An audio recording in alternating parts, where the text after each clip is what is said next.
I believe we're live now, Chris. In that case, we should welcome those who've tuned in early for yet another evening of Chessboxing, live from the Dome, Tuffnel Park. Very happy to be joined by yourself, Matt Lunn, sorry. That's quite all right, I go by both, I'm not precious. It's Christopher. For those of you who are chess fans, you may notice a slight resemblance to a certain World Championship, but I can assure you, although I'm not joined by Mr. Carlson himself, Matt is an almost as strong player to guide us through the chess part of tonight's action. Yeah, I'm pretty confident that I'm the strongest chess player in the world who might reasonably be mistaken for Magnus Carlsen. So from a pure visuals perspective, this is pretty good, I think. And nonetheless, the strongest player in the room, and quite a full room it is. It looks like it's a capacity Dome in Tuffnel Park tonight. 300 people, all ticket event, wow. I'm told. Yeah, no, it's all tremendously exciting. This is my first commentary gig, but I've been to this event many, many times before, and it's always an absolutely brilliant night. So if you live in London or you come here regularly, highly recommend it. The bar here is very well stocked, so it should be a joyous St. Patrick's Day all round. But for those of you who are only tuning in via Twitch, we'll try to replicate the atmosphere as much as we can. We're over to our MD to introduce the proceedings. So Jem, the MC, has just stepped into the ring, which means we should be starting in 5 minutes or so.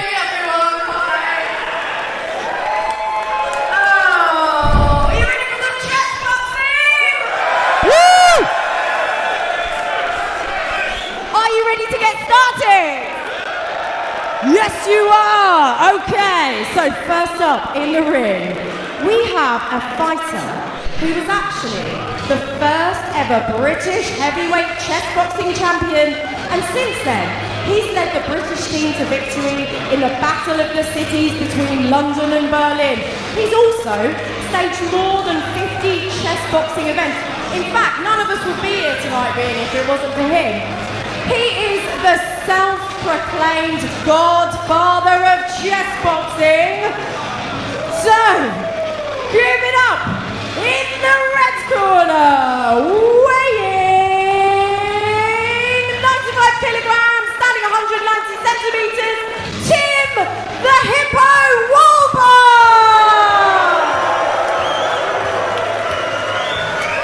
So Tim Woolgar about to make his way to the ring. As you heard there, he's really the founder of the UK chessboxing scene. Moved to Australia the last couple of years, now back in the country. But actually had the first fight in this country, I believe. So this is really a chessboxing legend making his way. Yeah. No, that's a great description, Chris, and I feel the nickname the Hippo is somewhat unjust these days because he's looking tremendously trim. But there's a chance that those chess fans out there might see him essay the hippopotamus opening later. Thus, the nominative determinism comes full circle. That would be highly appropriate.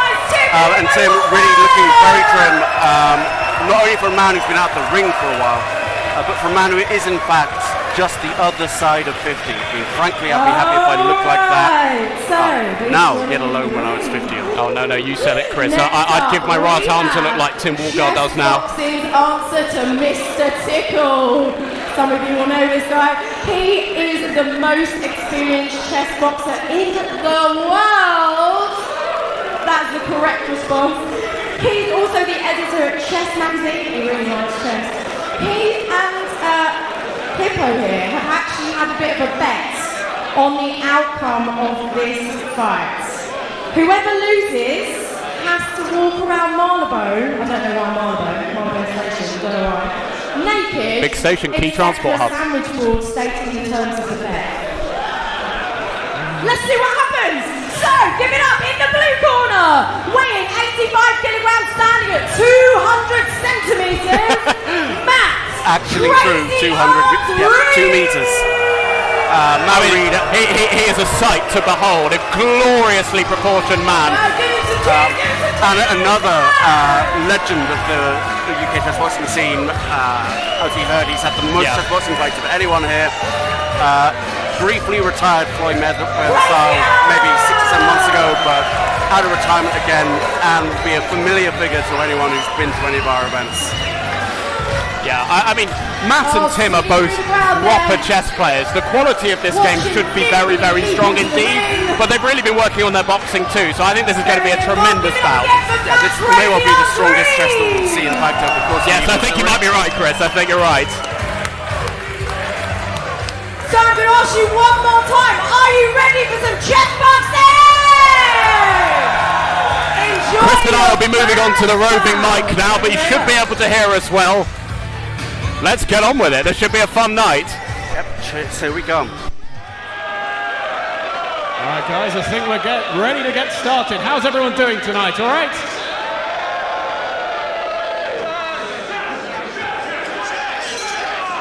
Chess, chess, chess, chess.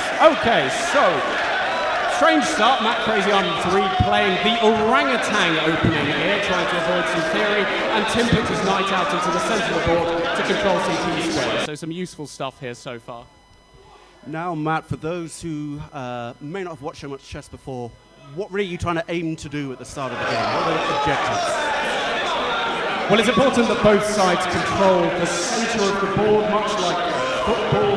Much of the key action takes place in the centre, where you can be flexibly and aggressively placed to kick off the attack. Although Matt's put his pieces on the side of the board, his knight is breaking down into the centre, so he's got some useful options going forward. Knight is attacking the 5 square, 3 in front of the king, and Tim's just moved his knight to control that square. So high quality stuff so far. So it's more about development at this stage, would you say, sort of getting your pieces out, starting to form a plan before you move on to the attack a bit later?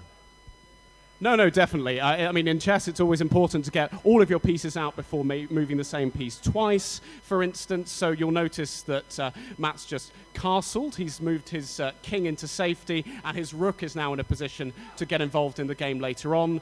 He's not moved any piece twice yet, although he needs to think about where his queenside knight is going to be placed long term, because if it goes onto its natural square, c3, it'll be blocking his key dark squared bishop. So Matt's got a bit of a strategic choice to make. And d4, which he's just played, is a good move, controlling the centre and also releasing a square in front of the queen for that knight.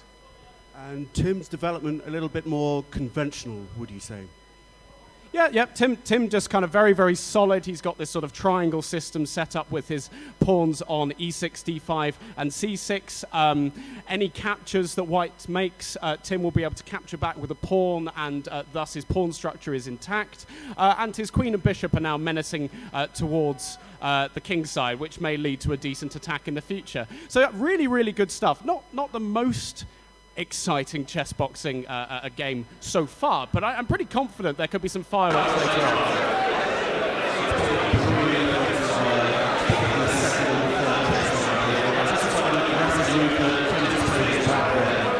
Yep, F5 going into a Stonewall Dutch setup. Again, it's all about what captures will if his knight's taken. So white can play knight in this position.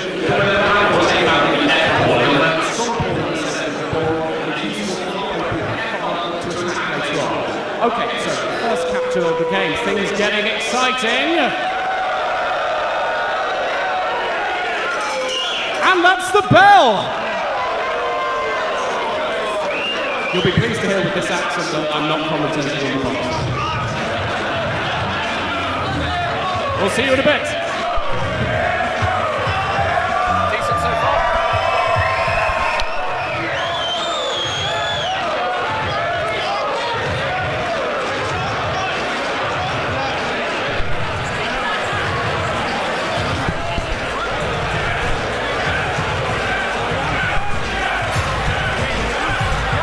So Matt, the first exchanging just at the end there. That means Tim will be faced with a choice as to which pawn to take the white pawn back with when he goes back to the chessboxing, which is possibly one of the most dangerous parts of, or chess-wise anyway, of the sport. You know, you just come off with boxing, you're got the adrenaline, your heart's pumping, and you've just only got to refocus and go towards being objective. No, absolutely. And from a pure chess point of view, I think the capture is very clear. He has to capture back with the e-pawn for two reasons. One, it gets his rook into the game. Secondly, it maintains a better pawn structure. If he captures with the c-pawn, then the e-pawn might be a bit more of a target in the future, and also white can immediately put his rook on c1 and menace the black queen. But it might be that, as Chris said, coming back, being discombobulated from the boxing, he may end up making a mistake, so we'll see. Speaking of boxing, it looks like both fighters are set. Tim just said at the beginning, really looking in excellent shape for the more mature man.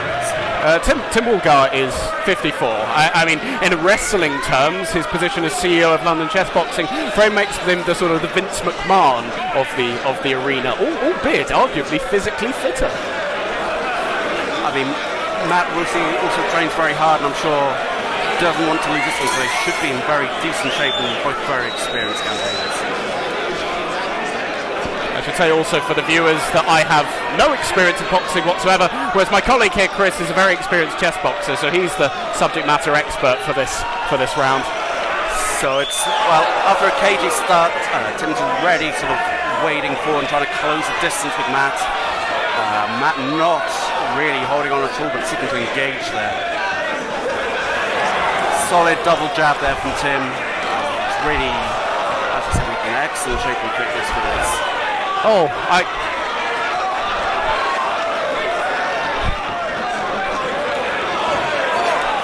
Solid left hook there from Matt. Matt already sporting a pretty nasty red scrape on his back. I mean, boy, that looks sore. Yeah, so that's sort of kind of being bullied onto the ropes, which Tim was. It's both opening up with the exchange. Tim's got Matt in the corner there. You want to be, big counter right though from Matt Reed, rocking Tim back on his heels. That was really well picked shot there after taking some punishments. God, that's gonna hurt. There's no hanging around here after that slightly cagey first 20 seconds. Then really they're both picking up and trying to go for power shots. Around 2 minutes here, we should be just over halfway. Tim walks Matt over there, bit of holding. Breather for both as our referee Ronaldo warns him for using his head as well, which can happen when you're a shorter man. Yeah, I think both fighters look pretty relaxed. There's been from a layman's perspective, a couple of big blows thrown, but you feel there's a lot more left in this one, right, Chris? They both landed good shots. They'll, in a way, both be happy with this one. Tim, in particular, and that's the round. So solid stuff.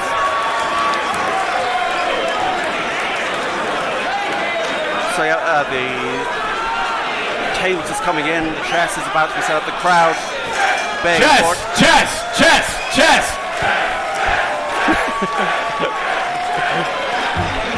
You may have noticed in the last round they're both wearing noise-cancelling headphones, industrial strength, so please don't be shy about making that noise when the chess action is going again.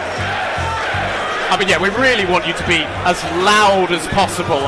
Nothing is going to put them off. Just be loud, have lots of fun, shout lots of chess-related puns, be creative. There are some placards at the back as well. You can hold those up, those to prove enjoyably distracting.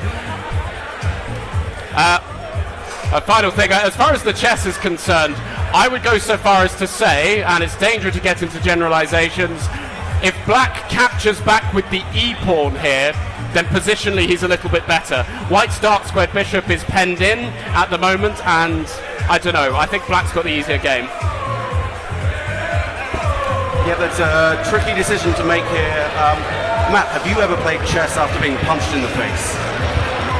I have not, no, but I play a lot of games, so one day it may happen and I'll have to be ready for it.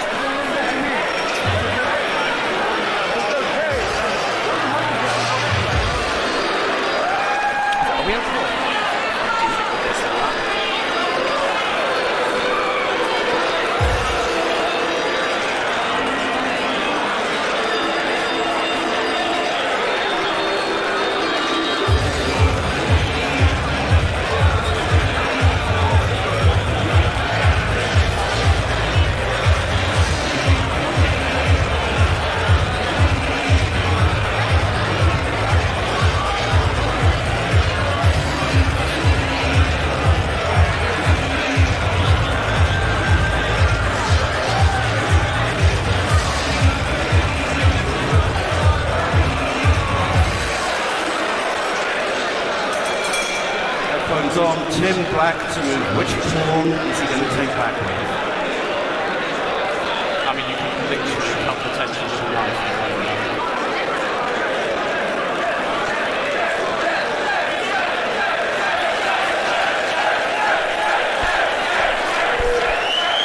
Oh, he's captured with the C pawn.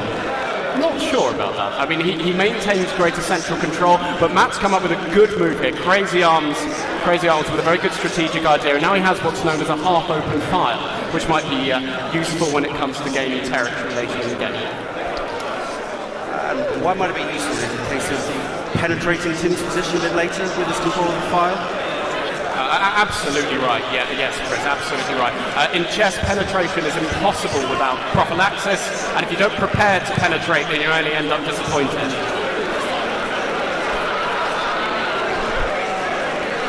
And Tim manoeuvring his pieces round to the king side, looks like he's carrying on his plan of attack. Yeah, knight to f6, a good move here. He can develop his light squared bishop on d7, and his pieces are now in a position to swing into the attack. Bishop h5 is a slightly unusual move. I suppose the idea is if the knight captures, then white can capture back with the queen, and the queen and knight may combine well. But now after rook f8, the bishop's a little bit misplaced, so he's had to immediately drop it back, thus losing a bit of time. And I actually think that black's rook is better placed on f8, so a useful gain of time for Tim. So still the manoeuvring phase of the game. Yeah, as I said, not the most exciting, but I mean, as with boxing, chess can just erupt into all sorts of fireworks. I mean, man, what a game it is. Indeed, many chess fans in the audience tonight. Absolutely. Some even chanting earlier. It is just tremendous. Oh, okay, a capture here. So we've had a trade. Things getting a little bit juicy. Although again, I think perhaps Black may have considered capturing back the f pawn to increase his pressure on the king side. But knight takes is a good move, and still I think Black has the easier game here. His pieces are more flexibly placed, and it's a little bit tricky for white to come up with a plan. So the pawns seem to be locked against each other, which I guess is what we'd call a closed position, and that tends to lead to the game being a little bit longer and exploding later. Yeah, no, absolutely right. And it tends to be this enclosed positions. The position of your knights is more important. Here, as mentioned, white's bishops are a little bit penned in. But if his knight can end up being more active than black's knight, then that could be great. But it's been very attritional, and that's the bell. We've got a big boxing fight ahead of us. So, Chris is a very, very decent chess player. Do you think that one side, let's say for instance that black is still doing a little bit better in the chess, do you think one side is doing clearly better in the boxing that might give them an edge overall? I would say there's been kind of no advantage after the first round. You can score that either way. But the chess, once somebody starts to be on top in the chess, then that could incentivize you to be a little bit more aggressive in the boxing, because you know the chess might not be going your way, and indeed vice versa. And I think we're just about ready to go. The board has been fully cleared. Referee Ronaldo Dominguez, former junior champion from Cuba, I believe, a fine boxing nation, is in the ring. Yeah, phenomenally strong boxer, and our traditional boxing referee. And the round has started again. And it's the last time it starts with Matt looking to establish a jab. Tim careful to stay out of range, looking for the opportunity to work his way in against the tournament. Block of the jab there from Tim, but that's backing him up again into that corner. Tim counters with the jab. It's not the match of the round. Now they're feeding each other out again. I mean, what do you think is going to be going through their minds right now, Chris? They're most certainly not thinking about the chess during this one, but Tim walking Matt over to the ropes again. Another few hooks to the head. Matt looks momentarily stunned there. Backs out of range. Tim not forcing it too much. Wary of that long jab from Matt. Tim Woolgar is 54, as a reminder here. Yeah, Matt himself in very good shape for a man who I think has just turned 40 as well. I think it's a young man's game, chessboxing, but actually far from it if you put in the effort.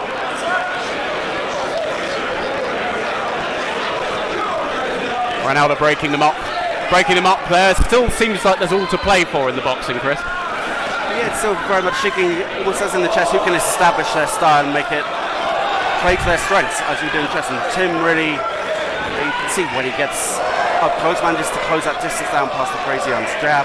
He's having a lot of success in the hooks in the head.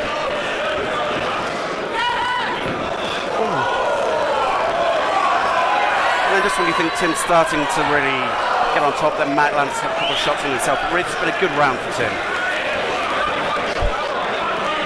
So if you had to call now, who's going to be walking naked through Marylebone Station?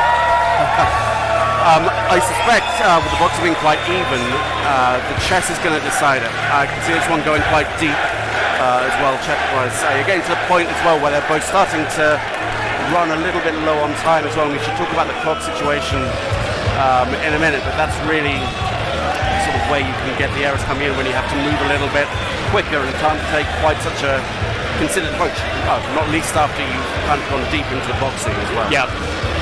Yeah, no, the clock situation's a really, really good point, because in chess there are some players who are brilliant with lots of time on the clock, great strategic thinkers who may then panic when they've not got much time. Tim has got just 9 seconds fewer than Crazy Arms, which is fundamentally okay. That time can be gained back, but if one of them slips to say a minute less than their counterpart, then it could get very tense indeed. Yeah, I suppose it's the difference between being able to calculate a little bit, you know, being able to take the time and try and envision a few moves ahead, versus just having to move purely instinctively, which is in itself a skill, I suppose. And that's a really good point, because I've used the word attritional quite a lot. This is a very, very positional game.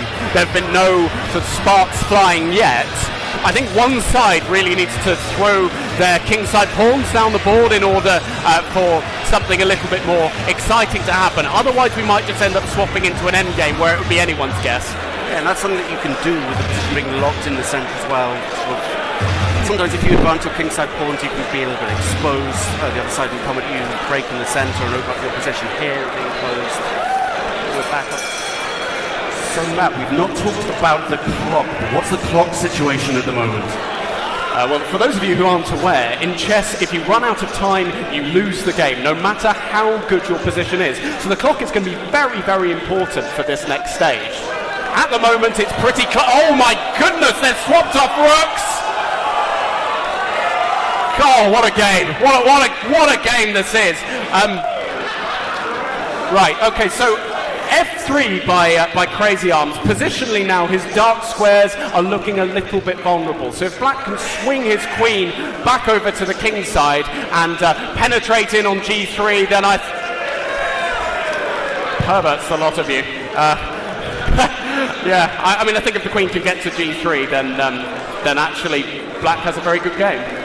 So Matt trying to open it up there with that pawn push on the king side, but you're saying that it's created some holes that could be a little bit vulnerable later.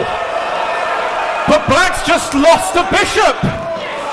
Oh, this is devastating. I mean, White is clearly winning now. Things have just sort of changed in an instant, as we said they might. I mean, when you spend minutes just being pummeled over and over again, then invariably your brain is not going to be working as it might. No, your mind may be a little bit frazzled from all that earlier action. But we're down to 2 minutes each now, so you're going to start to see the moves coming thick and fast, which recreates the potential for a lot more errors. Yes, I mean, I think we may have had a slight live transmission error. Okay, so the rooks have been swapped off, and White's about to checkmate! White's got a checkmate in 2! And Tim's seen it, oh goodness! The look of a man who knows he's going to be walking naked through one of London's mainline stations. Oh goodness, what a way to end. And Queen takes F8, it's checkmate!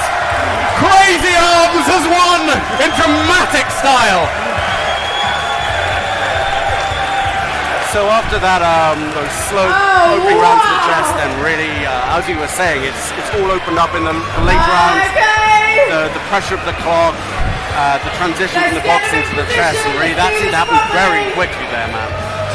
Yeah, I mean, that really changed in a flash. Essentially, black made a key mistake and white was an experienced enough player to take advantage of it. Wow, what a turnaround that was.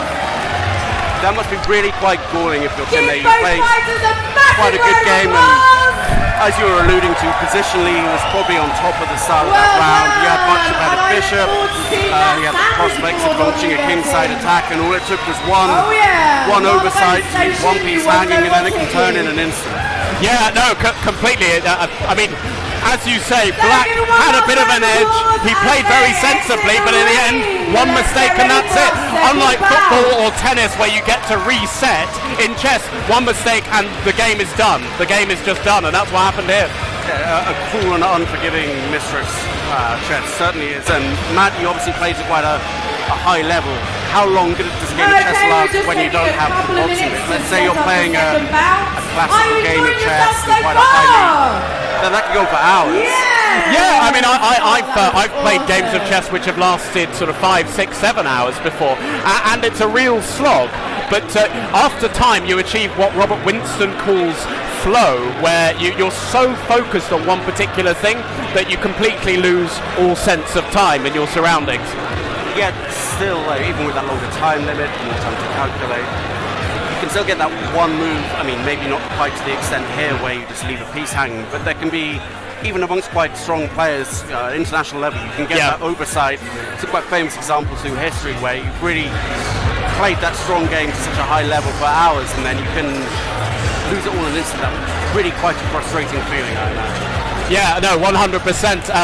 Vladimir Kramnik, who beat Garry Kasparov, probably the most famous chess player ever, or certainly one of them, in 2000 for the World Championships. Later on, he played against a chess computer where, in a drawn position, he fell into a checkmate in two, completely unprovoked. So as Chris said, like, even the best players can make a...